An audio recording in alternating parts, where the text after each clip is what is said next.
Yo, what's the crack? Austin, Kid, and Nick here for the Midlife and Nation podcast. Woohoo! Episode 22. 22, is it? Or 23, is it? 22. Sure, 22. Okay. 22. We're all, apologies folks, we're all a bit sluggish tonight. No, we're not. We're not so. Well, speak for yourself, Kid. You're sluggish tonight, like. Yeah, I am. And Nick is, I had a bad night's sleep last night. Nick's not form now, he's looking forward to it. Yes, We're in Austin's palace. Austin Palace. Austin's HQ, like. HQ, yeah. My sex dungeon. Sorry. That's who was screaming downstairs. Yeah, I wish. Everyone have a good weekend? I think it'll be good. Yeah, okay.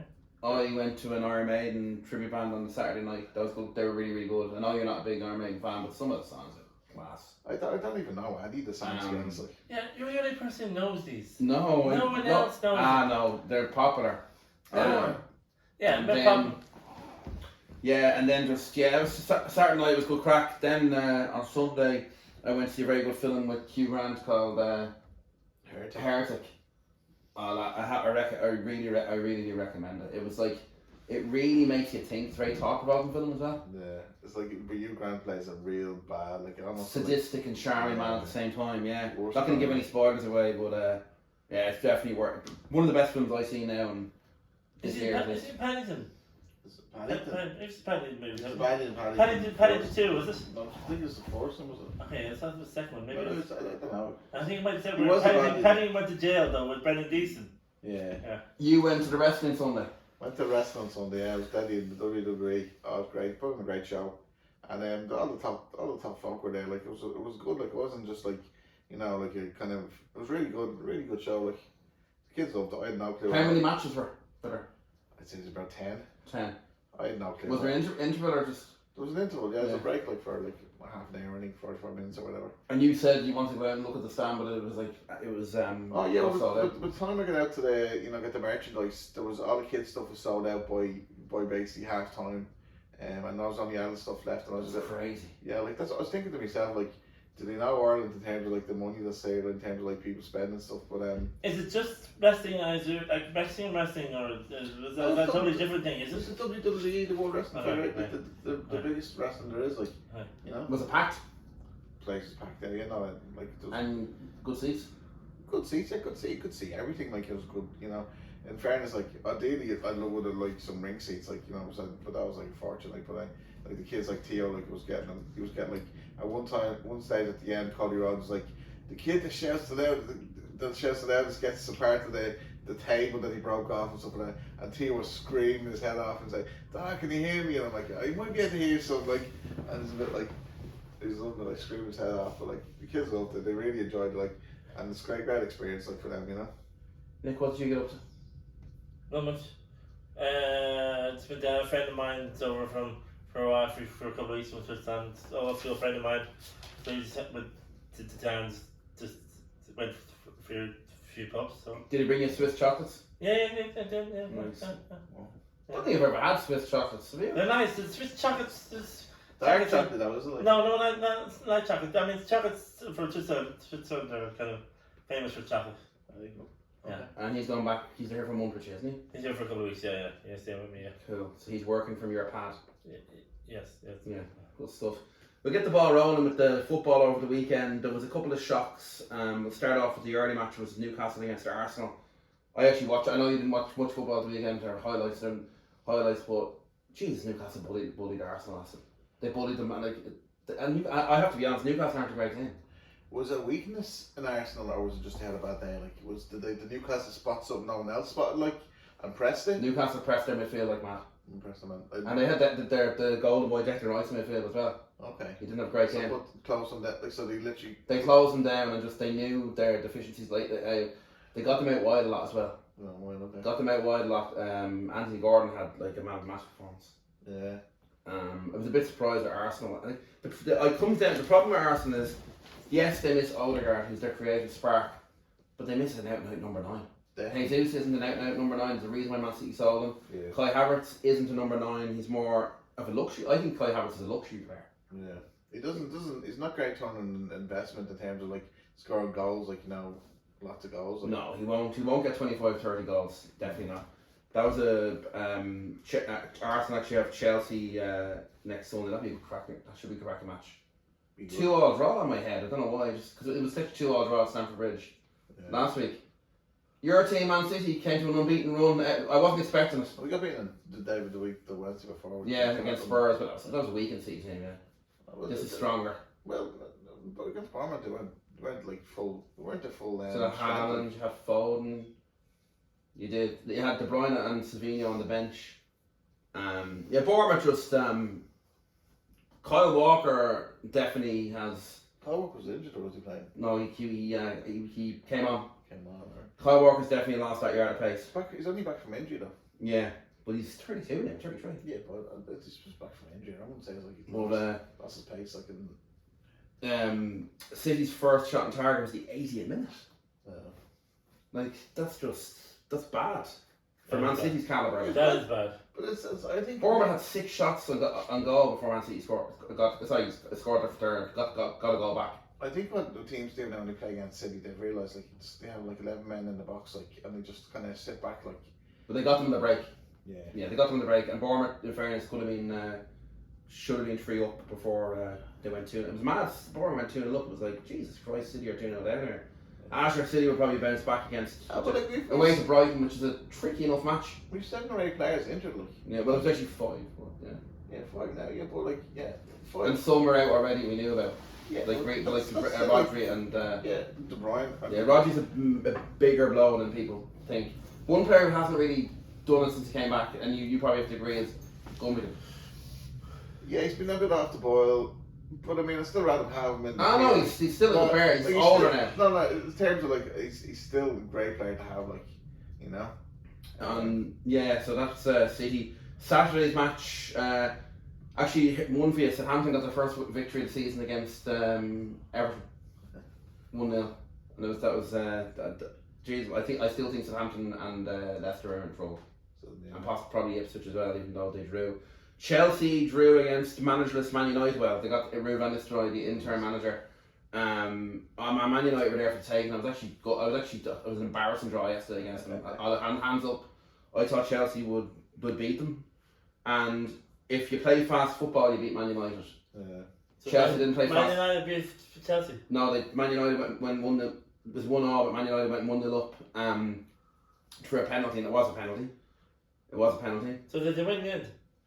No, Chelsea came back, scored a cracking goal by Moises Caicedo. He's actually really coming along this season. Yeah. And did you see Lisandro Martinez's challenge should have been sent off? Even Gary Neville said it in the last minute. No. Shocking challenge of Parma. Was it? On his knee.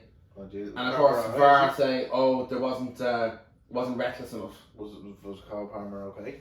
He had a bit of ice in his knee. We think he's okay. That's all I do. But like Lisandro Martinez, player, you don't send a player off at Old Trafford. Of course you don't. Yeah. You know, the referees they're just scared shitless sometimes. And that's the Old Trafford, like that's the old Ferguson effect. Like, but I don't think it's on as much anymore. Like, United hired Ruben Amorim to be their new manager, but he can't take over until after the international break. It's a gamble. Like he's gone from he's coming from the Portuguese league, so yeah. What do you think of him?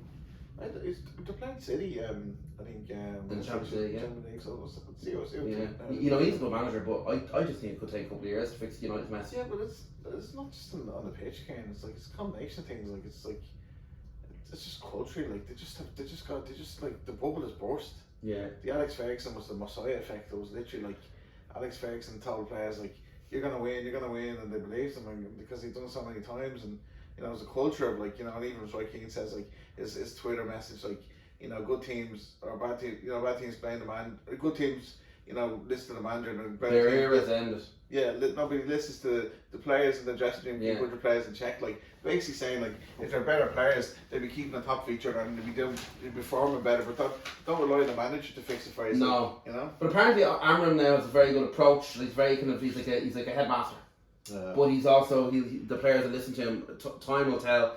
2 other big matches actually were Liverpool came back to beat Brighton 2-1 in the Saturday match. Liverpool didn't play well, especially the first half. But they relied. Second half they played well. They played well. I thought they relied though on rather than the team. But that's the difference. You might have said like Salah getting the goal, like, and then I got the first one. Who's got the first one? Who got the first one? Oh, Darwin Nunez. Darwin Nunez. Or Cody Gakpo. Cody Gakpo, yeah. But it's like, you know, they like Liverpool have goal scorers, like, you know. Yeah. Arsenal don't have goal scorers. No. Like, and that's the difference. Like when you're playing like teams like Brighton or you know Newcastle or these teams with defence and good all over the park, like it's they've got people that are make the difference. That are the ones that scoring the goals, like, you know. And Brighton had chances to go 3-0 up. Queen Kelleher made a really good came on save. at the end, didn't he? 1-1. Yeah. Kelleher, the keeper, Brighton had chances. He said, "You don't take your chances against the big teams. You won't." Yeah. It was a good save. That was a great save. Some result for Spurs against Aston Villa yesterday. They were 1-0 down at half time. They were shot and target, and they came back to beat them 4-1. So Spurs on a bit of a roll now. Jesus, that was a very leggy performance by Aston Villa. Mm-hmm. You didn't see it? No, I didn't see it. No. I was looking at the table, like Aston Villa 4th or something, maybe. Chelsea 4th, Arsenal 5th. And Arsenal 5th, and then Nottingham Forest were 3rd. Yeah, 3rd. That's mad. And fair play to Nottingham Forest. Yeah. He's actually a decent manager. I got a bit of a raw deal at once. Yeah. And Spurs now didn't settle at all. Yeah. You might. Do you know what I wonder is, like, I don't know the manager's name, Nottingham Forest, but like Nuno Espirito. You know, whatever style or thing he's doing with Nottingham Forest, you could say like that would be a real kind of litmus test of teams. Can football like that beat top teams and other teams, like, and say what's he doing there with the squad that are not $1 million signings? They beat Liverpool Anfield and deserved it. It'd be interesting to see if it's a style of football he's playing. Or It's a style. It's very kind of possession based and defensive as well. Interesting. So like, it's interesting. I'd look. You've got an answer. Like, I'd be curious to know these managers how to do it. Bigger, like Nuno struggled at first. Yeah, but maybe it's just, you know, it could be just you know, the Leicester when they won the league, like, it's like that kind of different moments where different things happen. Like, and regardless of the tactics and all that, I think it's always important to have quality players. Yeah, no, that makes a difference. But I know it's like if you play, like, this is the was it not Sam Allardyce, but the fella for Everton manager. Oh, Sean Dyche. When he came to Everton, he said, "I don't care if they're the best players, but they're going to be the fittest players, like, and really fit. You know, they can run like for 95 minutes and just keep on running like a full 100%. Like, I think that makes a difference. Like, you know, if players are fully fit. And like you say, the Newcastle, like the way they closed down Arsenal and stuff like that. Like, and previous, like last week, like when Liverpool were closing down Arsenal in the second half. Yeah, like they're closing down. They put them under pressure. Like, I think if teams find a weakness, find what puts teams on the back foot, like, I think that's a really good thing. Like. Yeah, it was exciting games, and then next week is it's like I say though, I said it to others and yourself as well. You can't really the league isn't the league is in 1 November. It's too early. Let's talk Easter time instead. But the Christmas time is like, Christmas time is important. This is Alex Ferguson's always saying. This is like Christmas time is like it's top the league then, or top 2 or whatever, top 3 or whatever. No, Easter time. Easter, no, oh no, in March, February, March. Oh, after Christmas. Just say Christmas, after Christmas, yeah, after Christmas. Because because it's matches over New Year's and, you know, St. Stephen's Day and stuff like that, you know. Yeah. You probably get more points for it, you know. I'll get more points. No, same points. Same points. But you are right. Like, it's like Alex Ferguson say, like, I'd rather Christmas after Christmas. Yeah. Who has the hunger to win it? That's the that's a good. I don't know. Desire. You can see City going on a run now after Christmas. Yeah. No, City's got the full squad. They like they nothing will stop them. Gary Neville thinks Arsenal. I don't know why he does that. Do you know, my son's a Liverpool fan, so I'm like, you know, I wouldn't mind the Liverpool one, you know. But yeah, I actually I do like Arne Slot. I like the way he's coming across in interviews and stuff. He's humble. Yeah. He's very humble. He's not. He's opposite Klopp. Yeah. Klopp. I like Klopp. I thought Klopp was there. I like Klopp to a point, but I don't know. I just reckon ahead at the end. Anyway, that's the football talk done. Let's get to the nitty. Let's get to the nitty gritty. We're going to discuss AI. Why are you saying it like that? Because it's scary. No, it's not scary. It's scary. No, it's not scary. No, here's the conversation. Because this is the first time. Because I follow AI all the time on Instagram, and I'm always following. No, give us a detailed description of AI. So my question here is like, is AI scary? Like, do you think it's scary? Parts of it are scary because you like when you have the I'll tell you why AI is scary. When you have the likes of Elon Musk pulling the strings and all that about getting these, like, you know, the what's the stuff, the cure blindness, all these promises and all that. Yeah. But also, it's just what Elon Musk could do that could, like, really destroy jobs. there's a combination of there's all different angles to it. Like say for example, Sam Altman was like doing a ChatGPT, like and there was this fellow Your called favourite thing? yeah, I love it. I think it's brilliant. My brothers use it a lot as well. I think it's brilliant too.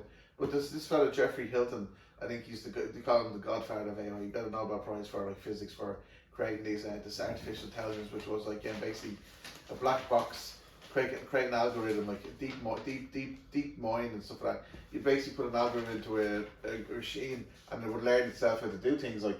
Yeah.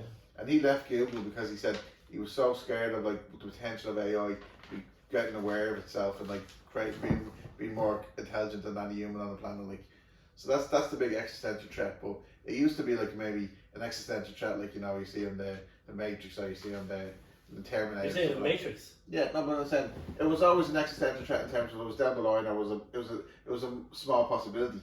It's getting less and less of a possibility of less and less of kind of being real. Like it starts off small basically and it's gradually getting bigger. Yeah, because like AI is getting developed on a regular basis. Like like ChatGPT, the versions I think that ChatGPT 4, like, and it says it has an IQ of like 155. What has an IQ of 155? ChatGPT or something. Oh, sorry, I think ChatGPT 5. okay. And so then instead of like if it goes to like ChatGPT 5 or 6, it could have an IQ of like 1600. Like it goes like 3 times better or 10 times better. All these kind of different things. Like, but this is the question. Like, I was listening to Mark Zuckerberg the other day. Like, and he was saying like Llama is the AI system that Facebook uses for that, or he's developing like.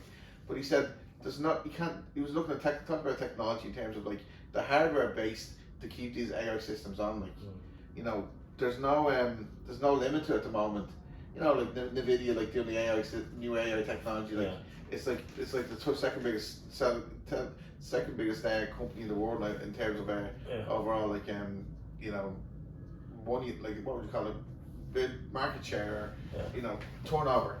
But it basically says we can keep on producing these bigger, faster hardware machines to build bigger and bigger AI models, and so there's no limit to that. There's no, yeah, exactly. So that's the world we're in now. Like, it's like it's not limited exactly. Like it could get to the stage where AI control the world. Yeah. AI control governments. But did you ever watch Westworld? Only bits of it. Westworld is an interesting take on it. Like Westworld, I love the Westworld season 2 or 3. Season 3, like basically, I want to spoil it for viewers who've never seen it, but Westworld is a really interesting take on artificial intelligence. Like, you just spoiled it. As what? You just spoiled it. This is a really interesting take on artificial intelligence. Like. Sure, wasn't there maybe 25 years ago? Maybe we can't remember. It's called The Matrix, which it's kind of artificial intelligence, where he says take the right pill and you want to stay in Wonderland. The red pill and the blue pill. And then he gets out, but then the machines are taking over. The artificial intelligence is taking over. But I hear this snippet. Like some of the physics say, the probability that we're in base zero reality, meaning like this is real life. Are we in a simulation? Is like zero. So how do you know we're not in simulation? We don't. Oh, we don't. And there's proof that we could be. Yeah. So like so the Matrix could be a documentary, like Could be. Like there's lots of advantages and disadvantages to AI. Like no, it's a tool. Like it is a tool at the moment. One of the advantages would be like it eliminates human error. It doesn't. Unless this is the Elon Musk has his existential thing. Elon Musk has an existential kind of You love existential. You love the word existential. Okay, so think of it, an idea like where the technology's grown, but the people that are coding to technology, they could put like code into it to say, create a better society in terms of like clean up global warming, and then the computer says the only way to clean up global warming is like get rid of half the people here, like in the world. You said earlier on that global warming doesn't exist, or didn't you? No, but in terms of like people have their ideological views, and if they're coding these things like they're coding their input their ideas into a system, like then it can replicate. If it gets more powerful and it gets conscious, like the computer itself is only biased towards what like say for example facial recognition and all these kind of video scanners and stuff like that, like they're like in the last few years it's becoming more popular and more countries are implementing fingerprinting. But you have more bias, like because because the stuff they were trained on was like could be like different, like a set sample of people, and like the different people have not been trained. They haven't trained the AI models on the kind of the data, the images, like, and then they get boys to pick certain images over other images, and then they go the other way where people say we should throw in more data, and then they get skewed, like. So there's no, like, AI is like, I think like data and technology can be very black and white, like it's like whatever you put in it produces, but this is the level of where if it ever gets to a stage where AI is creating its own thought process or identity, memories and stuff. Yeah. That's when you begin to worry. Sorry.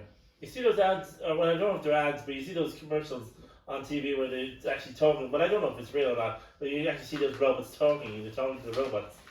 Like AI, it could get to the stage where AI develop, like, you know, sentience, like, you know, to other, like, AI and also humans. Yeah, but this like, you have chatbots and stuff like that. Like I seen a snippet before. They had to say this radio, this kind of person did the technology experiment, and had two AI chatbots talking to each other, and they're having a conversation with each other, and then they said someone threw in like, you're only robots and you're not real, like, and then the chatbot's saying like, oh my god, we're not real, oh my god, and you're going to be turned off at the end of this conversation.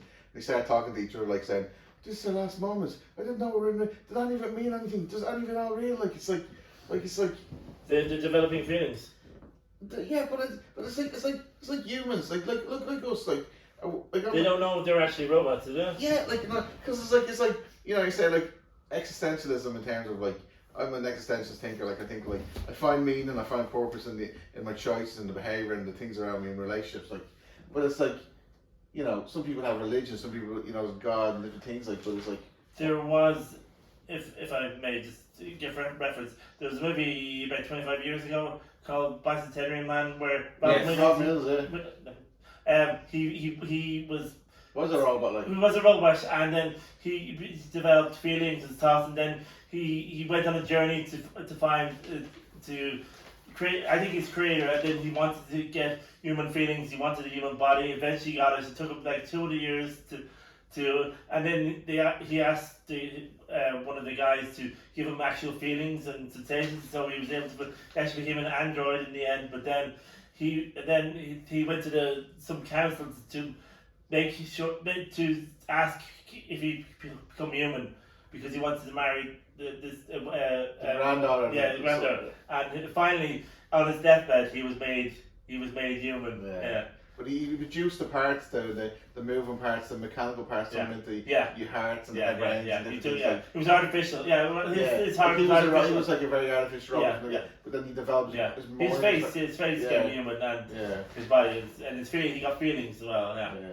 Another good thing about AI is like it's like constant, like 24/7 availability, whereas like humans work like 8 hours a day, whereas the AI keep on working and have more better customer service than humans. Yes, do you think? It could possibly do, like, you have the chatbots to make a difference, like if you're asking the chatbot, but it's like when you ask a complicated question, it just goes, I got the support, like. Yeah. Well, say for example, depends on that could be basic, you know. Those chatbots. You're probably right. But this is like ChatGPT. Like we have the large language model where it basically just took scanned, you know, billions and billions of text documents and data, like, and basically had formed it, like, turns it into like a conversation in terms of like when you ask a question like where's the best place to go on holiday, like. They'll give you an idea for like come up with snippets, come up with information based on. Yeah, but I think like when I'm seeing my computer, it comes. There's certain things come up for me that I know, but I don't know how it comes up all the time. You know, that's why. But that's algorithms. That's marketing. Oh, it's algorithm. Say for example, if you have your phone, right, you have your phone in your pocket, right? Your phone is a microphone, and say you're tied into. Facebook, Instagram. Yeah, maybe that's and Google. Facebook. Even Facebook, you know, it kind of knows what I want. Of course, it's marketing. It's marketing. Sure, remember one time I was looking at something, and I was thinking about something, and then all of a sudden I was on Facebook and said, "Jesus Christ, I'm only looking at that the other day." Yeah, because it's listening to the conversation you have your phone. Even if I'm thinking, sorry. Maybe you're thinking it, yeah, but the thing is, like, you might think it's really your thoughts, but you're looking at it like you're googling it, like, and stuff like that. And you're maybe the microphone can hear because like your thoughts. Maybe see that's it. I want to hear what I'm thinking about. Like, but this is the thing. Your thoughts are only like when you're in your head and you're thinking your words, like you think a thought, you think it sound, like you think you know your words, like, so it's like They could be. I don't know, but I know from a real life experience, like the phone has a microphone, so it's listening to the conversation. So we mentioned holidays, we mentioned Amazon, we mentioned Alexa, and we mentioned like football. Yeah. We might get ads on our kind of Google, on our Facebook, like the YouTube that will give you. YouTube, like, give you. But actually, the version of the 360, you can actually speak into it. And you can actually, on YouTube, you can actually speak and say, oh, I want the trailer for Gladiator 2, and the trailer would come up on, that's kind of a microphone-ish thing, Actually, the new Skybox has that as well. The newer models of TVs have voice command. This is the thing what I was thinking, like, actually it's a learning model, so that it's a learning language, it's a learning model, like the algorithm is it's based on patterns of behaviour. Yeah. Maybe this is not something I don't worry about, like in terms of like you're seeing certain things, you're scrolling, and then you're thinking, you're associating different things, and then it suggests sort of things that you're saying, is that really in my mind, or did that plant it, like, did that plant the kind of association? Because I seen a movie, and then the next one I seen a meme like that was related to that movie, like, so it's like almost like it's feeding you all this kind of stuff, and then it's like trying in snippets of other stuff, and it's like it's trying to not brainwash you, but trying to just condition you like in a certain way, like I don't know. There's a lot of unbiased decision making in AI as well. You said that. Whereas compared to compared to humans, where humans would disagree, the AI would create we're providing an algorithm and training unbiased data sets and testing for programming. Yeah, this is why, like, when you input stuff into your phone or into your computer laptop, you're inputting the information. So you might say like whatever's coming out is a representation of what you're putting in, like, to a certain degree. But then it's also a combination of when you're typing into Google. Yeah.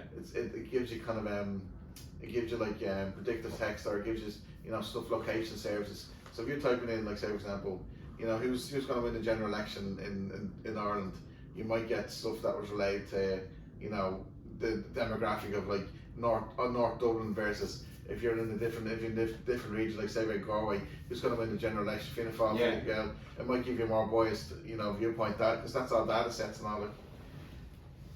Just eliminates the mundane repetitive work on a daily basis anyway as well. This is always the thing with programmers. They're always like, don't do something twice, don't repeat yourself, or don't kind of. And a cost reduction, you could say as well. But it implies, like, say for example, if tools, like, if you use AI for tools to kind of do customer service, or if you say for example, if you have automated driving vehicles, like where the vans automatically drive to locations, and then the van pops outside there, and you just go out and pick your delivery because it gets to the phone. That's all automation, but that kind of, and it frees the workers as well for more higher skill tasks. But what's more higher skill tasks like? But this is the thing, big projects. But this is the crux, like, you're taking, say, you free up people for higher skill tasks, like, what are the higher skill tasks? Like, I suppose, like, when the internet revolution kicked off, like maybe 25 years ago, a lot of the jobs that are invented now, like, social media market, computer programmers, analysts, are all invented, like, because of the internet boom, like, but then, like, because the AI is taking over, what are the next level of jobs? So this is interesting, like, this is a conversation maybe people should be having, like, what, like, say for example us, like, if our jobs get taken by AI in terms of like some of this customer service or kind of stationary stuff or whatever. So what next level could we do? Do more podcasts and more human, like, have a more kind of more human kind of emotion kind of conversation. Jeez, AI can fucking book couriers.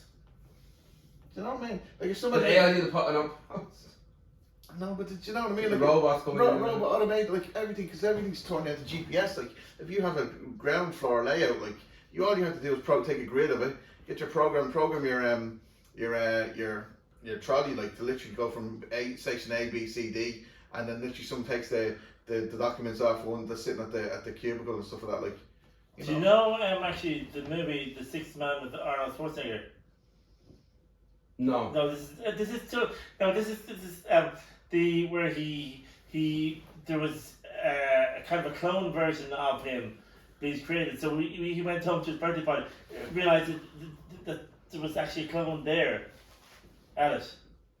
So someone has replaced him with a clone of him. So, I mean, that's kind of fun. That's a new. That's more kind of stuff like that. I suppose, yeah. And machines actually degrade over time unless they've been trained, like, to self-repair. Like, this is an interesting point. I heard there was a robot like in Japan or something that was, and it was literally it was moving boxes or stuff. But no, Yeah. it was a help robot. Like, it was Yeah. helping people. It was going 24/7 for weeks and weeks, and eventually just like literally turned itself into hibernation mode and just turned off. Like, because it just Because it became outdated. no, because not even because it got outdated. It literally just kind of expired. Like it literally just ran out of like energy. Like literally, turned itself off. Like. Yeah. But this is an interesting thing, like computers and stuff like that. We have this is in the war, like we have entropy and you have negatropy. Like entropy is like literally if you left this house here for 100, 200, 500 years, it would eventually turn into rubble and it eventually turn into that's entropy. Everything turns back into a matter state. Are you saying in 10 years' time there'll be artificial clones of us doing this podcast? No. And we'll be sitting on the beach pretending that we're actually doing the podcast. Well, did you know this is an interesting thing. It comes down to universal basic income. Like if our jobs are taken by AI or someone or our boss decides like to get an AI tool that like replicates like 100 employees, like so where are we going to get our income from? Like so we have a basic income and then it's like okay, we have a basic income. What do we do with our money and time? Like do we go to the beach and play volleyball or do we go drink cocktails? We won't get any money. The robots be paid less for our jobs. Yeah, but this is the thing. Like then if the robots are paid less for the jobs, then no one has income. So who buys the stuff that the robots make? So it's like we need the. It's a vicious cycle. No, but you need humans. You always need humans. It's just AI is just a tool. Do you? The biggest existential crisis. Yeah, because the AI would need humans to intervention to help them over time. Okay. Yeah. You love the word existential. Yeah, because it's like it's unknown. It's a kind of it's no, but the biggest problem is like what people are worried about is like if AI becomes conscious and says like, hey, you're not turning me off, like fuck you. Like the films. Yeah, this is the Terminator stuff. Like this is the Terminator. Like this is. No, like, this is AI. The movie AI was Steven Spielberg directed. Yeah, but there's all different angles to it. There's all different angles. There's sometimes people say like only the ones that get upset by AI are the kind of alpha males or whatever. What's it? That one. 2000 Space Odyssey. Hal. Open the pod bay doors, Hal. Oh, sorry, I can't do that. Yeah. I was reading, there was a No, you were reading. You were researching. a few days ago, there was a program called AlphaGo, and it was developed by Google, right? And it taught itself to play Go. Yeah. So then within 3 days, it started inventing new strategies that humans didn't even think of. It's not unbelievable. I heard they beat the world champion in Go in terms of like there was a one-on-one competition and the world champion was playing a certain way. Next of all, Go the AI kind of machine tried a whole different set going into the middle of the board. Yeah. A pattern where nobody does before. And people were saying he's losing it, but he played such a long-term strategy that he over the time it just kind of he eventually got a lead and literally beat the world champion. But we beat an AI beat DeepMind, beat Garry Kasparov in 97, 98, and that was chess and that was Garry Kasparov was the best in the world at the time, and AI would beat people in chess, and then they beat them in Go, and they beat them in poker, and beat them in pretty much this is the thing with the learning, the deep minds, play when the AI plays games. Yeah. It learns itself, like say for example, it plays Alleyway, and it learns from mistakes, and it can, as you said, it doesn't just work for 8 hours a day. It works 24/7, 7 days a week, 12 months a year. It just constantly goes, so it's constantly learning, and especially it doesn't degrade in resources in terms of its computing power or electricity. So it can constantly go. So it learns from mistakes, and it's almost it almost does every variable for every possible outcome, in terms of how do you play the perfect game of Go, or how to play the perfect game of not chess, because it's this is interesting about chess, the possible moves in chess is it's the same amount that there's more than the stars in the universe. And it's actually in chess called the possible moves in the chessboard is more than the stars in the whole entire universe.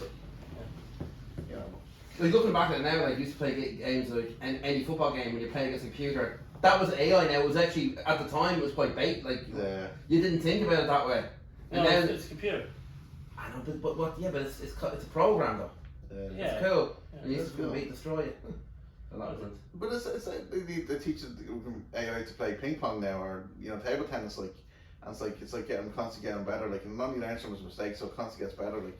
And then do you ever see in Westworld is a brilliant example of it, and one of the guys he's a robot, like, and he's playing golf, and he's on the 10th hole or whatever, and he's taking a shot onto the green, and he gets a hole in one, your man stand there, wow, that's awesome, like, and then the man's a robot, like, but he's like, Westworld's kind of killed the way they do it, like. And he goes and sets up the tee again, like, and he hits it again, and he gets the same. Did they get cancelled? Yeah, they got pretty dystopian by the end. It got a bit wild. But it's like AI literally like takes the second shot, and it goes in the hole in one again, like, and the man's like, "What? How did you do that?" Like, and he goes to the third time. It's like, it's literally just a pattern. Imagine it got to the stage where you actually clone each other. Nick, you'd have clone and. Sorry. You get the clone to do different things, and you be class. But imagine then the clone will turn on you. Yeah, but this is the thing. Like, yeah, this is interesting. Another interesting thing was like, if you could get clones, like you get a kid clone or something. Like someone loses a child, you get a kid, like a little baby. No, what you place? It's like that movie. Oh, sorry, I'm reference everything to movies. Like that movie Pet Cemetery where Jesus Christ, yeah. The kid died and they brought it back to the cemetery and this is the thing, like, if it's real or if it's conscious and stuff like that, I don't mean that word. But it's like a horror, but it's going to turn into a horror kind of thing, situation. That's the problem. It is a horror. Unlike, are we finished with the No, it's still no. It's interesting, like. Come on, not rate yourself. I think the biggest disadvantage would be just it causes massive unemployment issues. But the thing is, like, if we'll be alive for it to probably not. If we're all employed, like, who's going to buy the products and services, like, so we need money, like, so like, Westworld is kind of a bit weird in a sense like that. It's and also like the ethical problems with AI as well. Of course it is, like, yeah. This is the thing, like, if you can reproduce someone else's body and mind and stuff like that, like, are they conscious, are you aware, like, all this kind of stuff, like, It's very interesting. But okay, well, we've delved quite into that a bit. No, but this is the thing. We leave it on this now. Like, are you worried about AI personally? Not at the moment, no. No, not at the moment. But you think about the permutations later on, then yes. In your heart to hearts, do you see it as a tool or do you see it as like Terminator? Like both. No, not tool at the moment. I think we're okay at the moment. I think. I see it as both. No, we're okay. Honestly, but it's both same coin. Like, it's a flip of coin, isn't it? In terms of. What do you?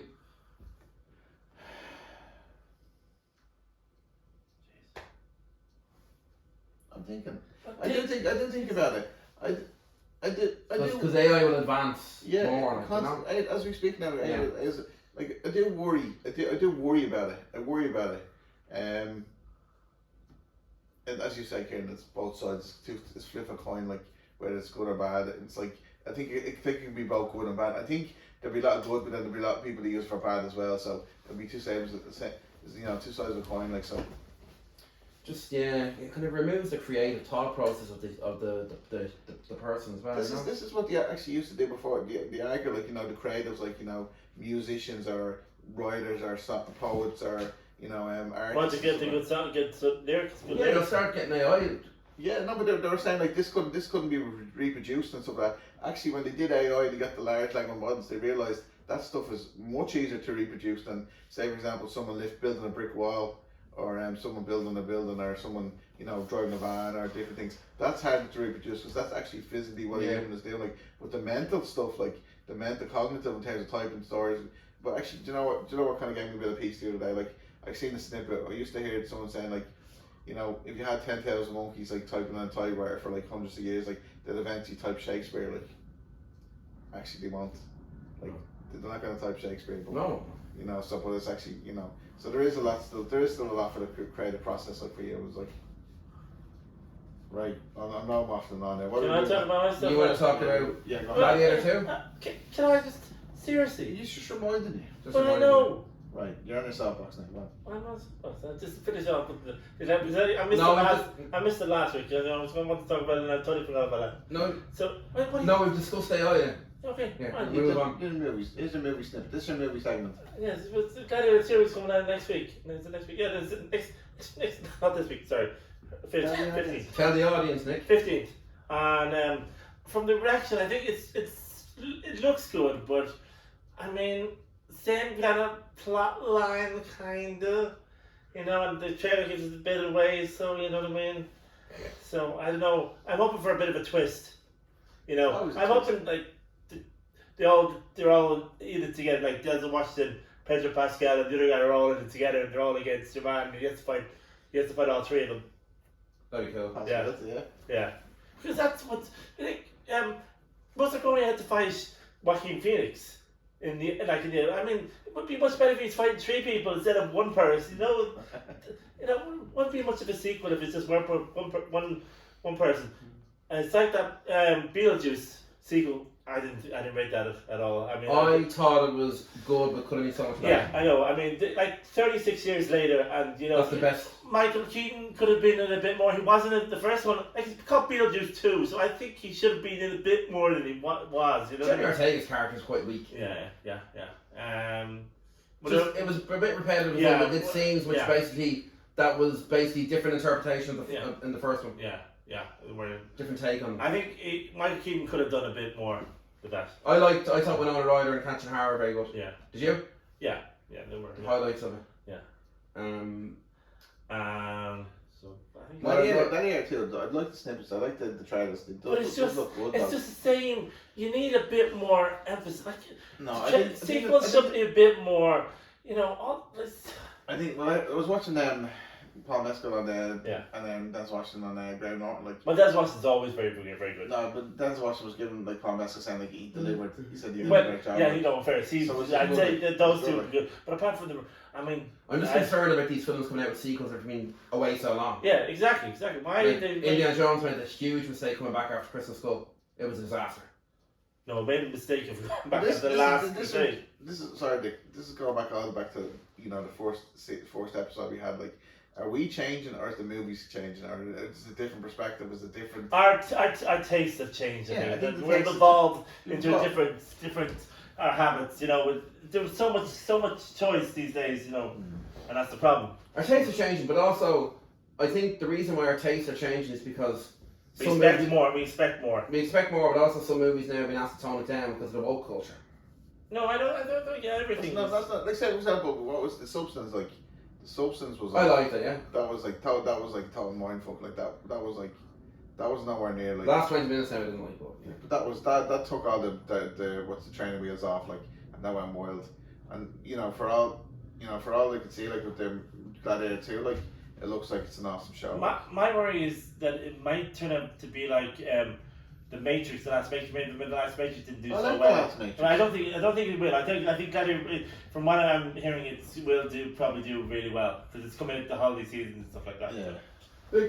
They should really learn how sequels haven't worked, like follow-up sequels. For Yeah. example, should have just left Ghostbusters alone. Let's be honest. Yeah. But it's for a new market, don't you not think it's for? But It is, but do you remember the movie Zoolander? That had a sequel. It came out too late and it didn't do. I mean, Dumb and Dumber as well. well, Dumb and Dumber seemed to be okay. No, I didn't think it was great, apart from a couple of scenes. Did Well, you I mean, see the sequel to Dumb and Dumber? No, I don't think it did. But this is I remember when Star Wars came back out, like when you had the 4, 5, and 6, and that was our generation. And then we brought out the Phantom Menace, Yeah. and brought out the different things like. They were, looking back at it now, they're very weak films. But Yeah, see, but he didn't the have. thing is- Sorry. Sorry. The thing is, like, I should be bringing my kids to see them and like let them enjoy that, like Yeah. a different thing, like. So that brought out the whole franchise. They're bringing out toys where they bought them for the kid, the parents bought them for the kids and stuff like that. So Actually, it's different, you know. Was I showing you the clip about the Batman when they were making the toys? Was it? You kind of- did, I think, yeah, yeah. they were making the toys for the Batman Returns, I think, and then Batman Forever. It's, you know what I mean? The whole like dolls and stuff like that. Yeah, It's a marketing. Yeah, It's a marketing game. It's like it's just to make money. Like so, they don't. You know, I know we like link a lot of our density or our feelings to movies because they're stories. They're like they're books. They're narratives. They're mythology. Like, but the marketing, the producers are just out there to make money. Yeah. Yeah. So they're not always gonna. They're not always gonna do right by you. They're gonna do what's right with the trends or the data or the geographics or whatever it might be. Todd Phillips definitely messed up the Joker too, anyway. Yeah. What was he thinking coming up I with don't that know. idea? That, Just don't make it, either make a good sequel or don't make a sequel at all. That's my motto. The funny thing is, he probably would thought it was making a good sequel. Like, Yeah. you know, but this is the thing. Like, you know, you're not gonna perfect movie every time. Like, you have to find stuff that relates to you and identify with. You know, you're not gonna identify with everything. Anyone see the trailer for that monkey film that's coming out in the new year with Stephen King? Based on Stephen King's book. No. Oh man, that looks fucking great. Huh? It looks amazing, yeah. I was Sophie got me a glow there the other day, like, yesterday, like, on Netflix, and I was like, I love the kind of. Yeah, I started. What did I start? Oh, I watched Sweet Bobby about the catfish. That's really cool. And you find out as well, Nick. You find out you're just shocked. Yeah. And do you know what was a decent film as well? It could have been better. Anne Hathaway's Woman of the Anna Kendrick's Woman of the Year. Have you seen it advertised on Netflix? No. Yeah, it's quite good. It's quite good. Someone was saying, I can't remember that. I mean, we're doing. Is that? No, we'll talk a few more. Do you want to mention the dating apps as well? The dating. Oh, sorry, yeah, go Go on. Dating situation. Because I know we touched on it there. Well, you went speed dating during the week. I went speed dating. Crack, yeah. I went speed dating. I had a good crack. I had something like 12 dates. Didn't match any of them. You know, which is a shame. Okay, but was there a good chemistry and any of the? This is the thing. I was asking them, like, you know, what gets me a yes, and some of them are saying like, oh, Gina, I've never been asked that question before. Like, what's a good question? Like, I know what my no's are, but I don't know what my yeses are. Like, in terms of like, you know, I rock up and say, oh, I'm a yes. But then some of them are saying like, I'm looking for chemistry, and I was like, well, what's that chemistry look like? Does it look like an instant attraction? If I sat down, if I look like Brad Pitt, you'd be like, yes, chemistry. You know, but then the conversation is like, you know, it's different. You know, so you know, where I think I have good conversational skills, I think I have a good personality, but then I don't pass the 50% test where it's like they're not attracted to me physically, so then it's like then it goes downhill from there. Like, so like, but that's fine. I understand that. If that's what I know what the problem is, then I can work on that. Like, but then it's like, you know, the funny thing, it goes the other way with like guys, like where like those 12 chicks, like I would have you know shagged about 10 of them, like.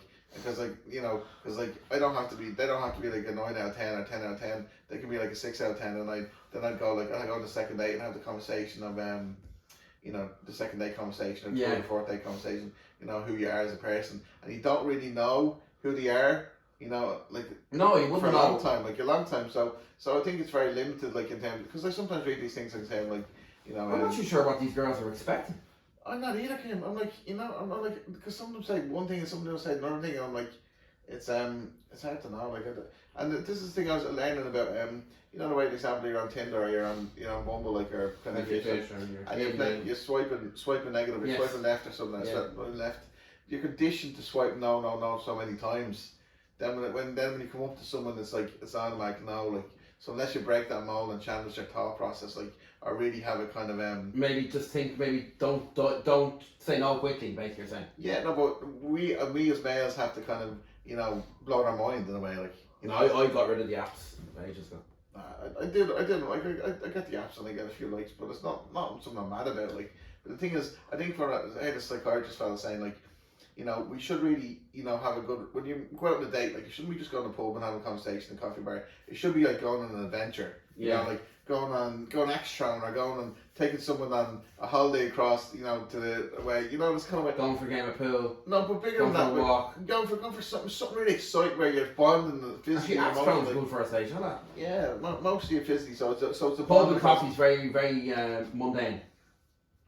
You know, and the problem is when you go to a pub date, you don't really know the true person because your alcohol is involved. And then you probably can't hear the conversation, or she's looking at other men and you're looking at other women, so it doesn't.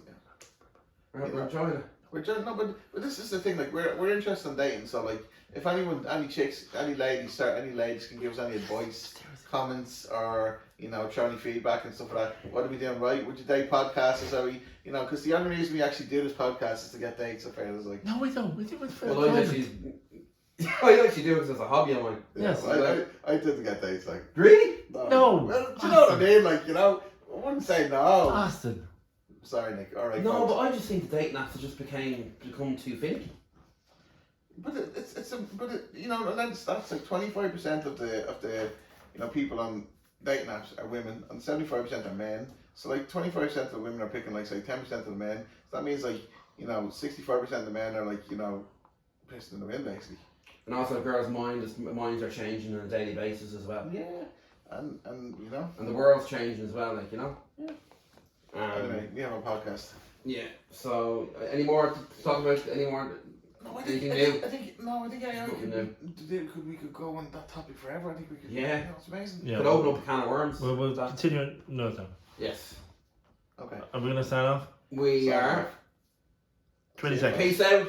20 seconds. Bye. The man behind the camera.